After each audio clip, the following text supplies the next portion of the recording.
Assalamualaikum warahmatullahi wabarakatuh. Hari ini kami akan mewawancarai salah satu orang yang pernah ikut andil bagian dalam pergerakan tahun 1996 sampai dengan 1998 bersama dengan Bapak Libertus Jahani. Oke, Bapak Libertus Jahani. Hari ini akan ada beberapa pertanyaan terkait dengan peristiwa dan insiden tersebut. Untuk pertanyaan pertama, menurut Bapak kaum terpelajar itu apa, Pak? Menurut Bapak sendiri? Kaum terpelajar itu ya menurut hemat saya adalah insan-insan yang dapat memberikan pencerahan kepada masyarakat. Karena rata-rata terutama pada zaman dulu itu kan masyarakat belum banyak yang mengambil atau mendapatkan kesempatan untuk mengikuti pendidikan, ya. Jadi kehadiran kaum terpelajar itu diharapkan untuk mencerahkan kehidupan masyarakat, termasuk untuk mengevaluasi, mengkritisi, ya, praktek penyelenggaraan hidup berbangsa dan bernegara. Oke, baik. Kalau Bapak sendiri ini mengetahui tidak tentang pergerakan mahasiswa di 1998 dan kira-kira apa peran Bapak dalam peristiwa tersebut? Tahun 1998 saya mengikuti, tetapi kalau 1966 itu kan kita baca dari sejarah. Iya. Tapi kurang lebih tuntutannya sama, ingin agar demokrasi di Indonesia itu ditegakkan, ya, agar tercapai kesejahteraan masyarakat. Tahun 98 itu gerakan mahasiswa, ya pemuda lah pada umumnya, itu sebenarnya puncak dari berbagai gejolak yang pernah muncul sebelumnya. Dalam sejarah kita lihat di tahun 45, ya, situasi sebelum tahun 45 bangsa dalam kondisi dijajah oleh bangsa lain dengan segala macam penderitaan yang dialami. Tampillah generasi para proklamator itu, para pendiri bangsa, agar masyarakatnya segera bebas dari penderitaan itu. Terjadilah kemerdekaan tahun 45. Tapi ternyata dalam pelaksanaan kemudian setelah merdeka ada juga penyimpangan-penyimpangan yang menurut kaum terpelajar tadi itu menyimpang dari tujuan kita berbangsa dan bernegara sebagaimana diatur di dalam pembukaan Undang-Undang 45. Maka terjadi gerakan tahun 66. Intinya pada saat itu agar Orde Lama, ya, diakhiri dan dibangun suatu rejim baru yang disebut dengan Orde Baru, ya. Tujuannya sama seperti sebelum merdeka itu, agar bangsa ini hidupnya semakin baik, semakin makmur. Tapi ada penyimpangan. Lalu tahun 66 itu dimulai ada macam-macam gerakan kesatuan aksi mahasiswa Indonesia itu yang disebut dengan KAMI, gitu ya. Sama tuntutan agar turunkan harga dan lain-lain. Lalu muncullah Orde Baru. Baru jalan beberapa saat, tahun 74 terjadi yang disebut dengan peristiwa Malari. Ya, kalau nanti bolehlah dilihat di buku itu apa yang terjadi pada tahun 74 itu, peristiwa Malari itu bagian dari koreksi juga. Baru beberapa tahun, dari 66 ke 74 itu kan kurang lebih Ya, 8 tahun lah, ya, 8 tahun. Tapi apa yang ingin dicapai tahun 66 itu ternyata sudah mulai ada gejala-gejala penyimpangan juga. Maka terjadilah peristiwa Malari. Kaum terpelajar juga yang di depan. Lalu berlanjut terus Orde Baru yang di bawah pimpinan Pak Harto, gitu ya, sampai dengan tahun 80-an itu oke, ya, swasembada pangan sempat terjadi, harga ya stabil. Tapi begitu masuk tahun 95 sudah mulai ada gejolak, gitu ya. Itu kan pemilu terakhir Pak Harto itu mulai dari tahun 66 lah, ya, sampai dengan 98. Tapi sebenarnya demo mahasiswa, kritik mahasiswa, para pengamat, kaum terpelajar sudah Sering terjadi ya. hanya waktu itu kan media dibatasi, tidak seperti sekarang, tidak ada medsos dan segala macam, dibatasi sehingga suara-suara yang muncul itu bisa bahkan kalau kalian baca itu pernah beberapa kali media itu dibredel itu dibekukan, tidak boleh terbit, terutama kalau pemberitaannya itu ya menyinggung penguasa pada masa itu. Baik. Jadi sangat dibatasi media pada masa itu. Oke, selanjutnya ada pertanyaan langsung dari Indah. Nah, gimana? Indah. Menurut Bapak sendiri itu kaum terpelajar seperti kita ini penting gak sih bagi bangsa? Sangat penting, sangat penting. Kalau lihat tadi sejarah tadi itu kan tahun 45 ya, bahkan jauh sebelumnya tahun 1908 itu kan anak-anak kaum Sumpah Pemuda ya, tahun 28 atau 1908 itu semua pemuda terpelajar, tapi jumlahnya sedikit. Kemudian tahun 45 yang bawa bangsa ini menjadi bangsa yang merdeka juga ya kaum terpelajar juga. Tahun 66 itu juga mahasiswa yang turun bisa mengoreksi penyelenggaraan negara pada saat itu. Tahun 98 juga sama. Hampir semua peristiwa-peristiwa penting di Republik ini itu peran kaum terpelajar itu sangat besar, sangat besar. Saya yakin tanpa kaum terpelajar ya kita susah lah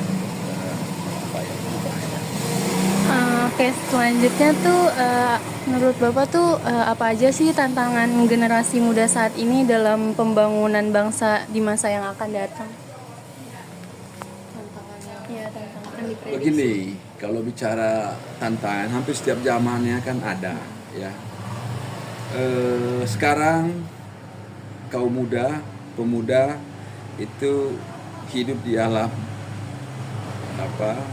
demokrasi, kemerdekaan, tidak seperti yang tadi kita cerita tahun ya di Orde Baru, bahkan di masa-masa penjajahan zaman dulu sangat dibatasi untuk berserikat, berkumpul, mengeluarkan pendapat dan pikiran gitu kan. Sekarang silakan, undang-undangnya sudah membolehkan, dijamin sesuai dengan Undang-Undang 45. Namun ini kemerdekaan itu kan harus disertai dengan kewajiban, ya.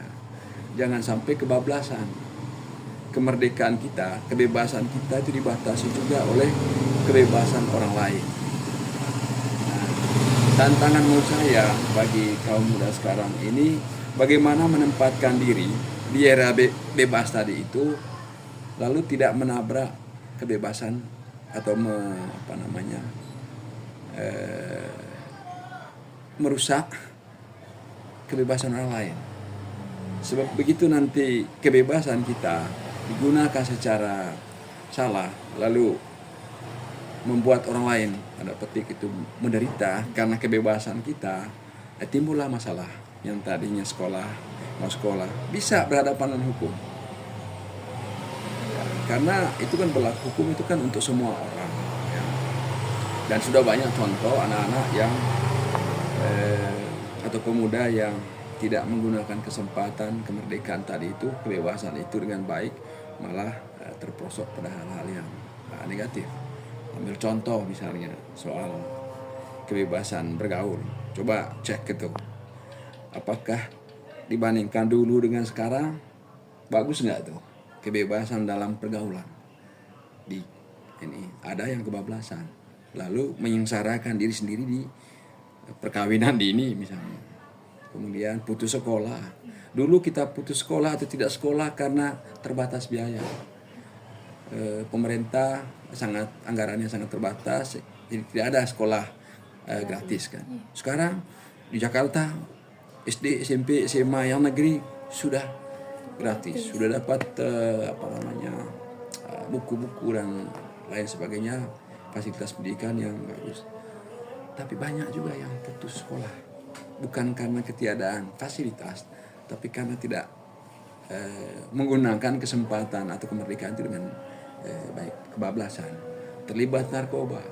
Itu bukan apa, pemerintah sudah mengatur, pemerintah sudah negara sudah membuat undang-undang ini, tetapi kan si kaum muda itu sendiri juga harus punya peran bagaimana apa ya, memanfaatkan fasilitas anggarannya dari negara untuk masa depannya. Kalau ini tidak sia-sia juga. Oke. Selanjutnya ada pertanyaan dari Kenesha. Ya. Apa sih harapan Bapak terhadap generasi muda atau kaum terpelajar dan mahasiswa di masa yang akan datang? Tetap seperti setiap zamannya, peran kaum terpelajar itu adalah harus menjadi obor ya, yang menerangi kegelapan. Tahun 45, 66, 98 dan juga sekarang ini. Seharusnya kaum terpelajar tetap menjadi obor yang menerangi masyarakat dalam bidang apa saja. Jangan sebaliknya, malah membawa kegelapan. Nah, ini lihat di medsos tuh. Apakah informasi-informasi yang kita sampaikan itu mencerahkan atau tidak, mencerdaskan atau tidak, atau malah menjerumuskan masyarakat. Ini yang perlu disadari oleh kaum terpelajar agar fungsinya sebagai obor, sebagai yang mencerdaskan masyarakat, mencerahkan masyarakat itu tetap dijaga, dipelihara. Jangan sampai sebaliknya. Saya kira itu untuk ini. Lalu yang berikutnya itu tidak hanya memikirkan tentang diri sendiri. Jadi kita ini kan hidup bermasyarakat. Dipikirkan juga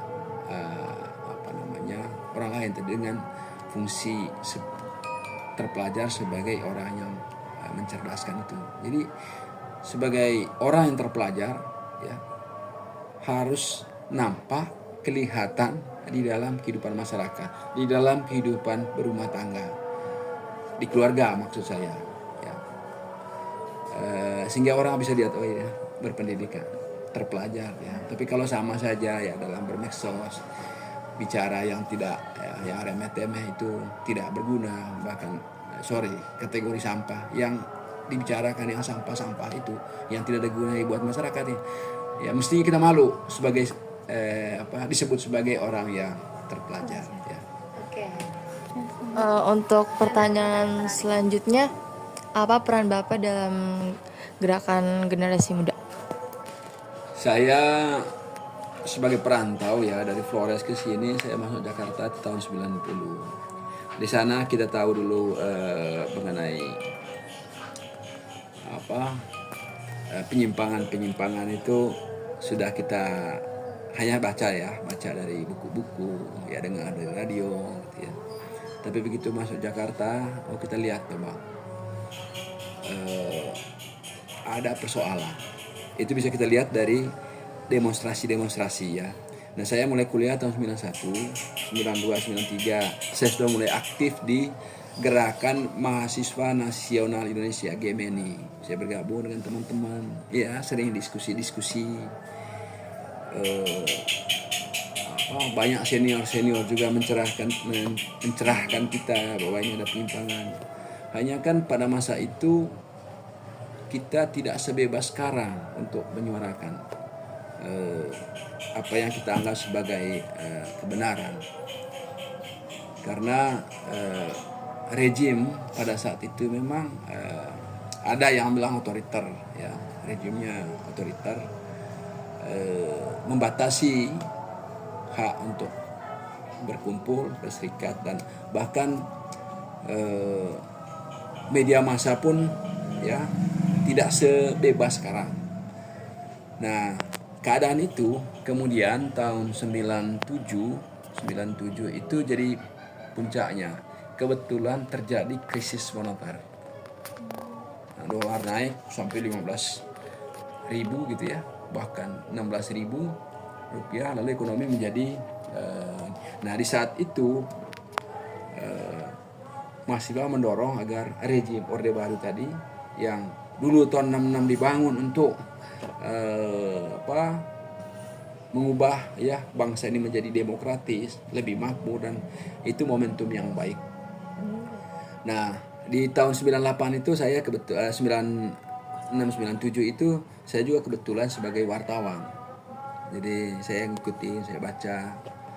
Ya, ada perbedaan yang ini memang ruang gerak kita sebagai wartawan juga dibatasi. Ruang gerak mahasiswa ya sebagai aktivis lah pada juga sangat dibatasi. Kalau adik-adik bisa baca nanti itu ada banyak juga aktivis-aktivis yang tangkap, dipenjarakan. Tetapi ya memang situasinya pada saat itu ya seperti itu. Nah, tahun 98 itu jadi momentum untuk ini. Kita berharap ya ke depannya ini terus diperbaiki. Namanya membangun bangsa kan nggak ada selesainya ya. Ya kembali ke kaum terpelajar agar terus membuka mata, membuka telinga gitu ya, mengasah pikiran, mengkritisi yang sedang berlangsung. Saya kira peran kami saat itu ya sebatas itu. Sebagai wartawan saya menyuarakan apa yang saya lihat gitu ya, bagaimana demonstrasi tahun 98 itu, bagaimana kebakaran demi kebakaran yang terjadi di Jakarta, sangat menyengsarakan, ketakutan demi ketakutannya.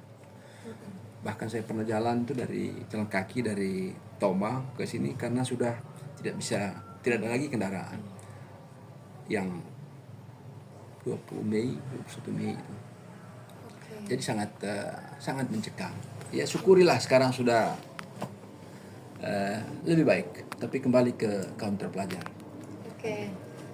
Terima kasih sekali Pak Haliberto sudah membagikan pengalamannya kepada kami.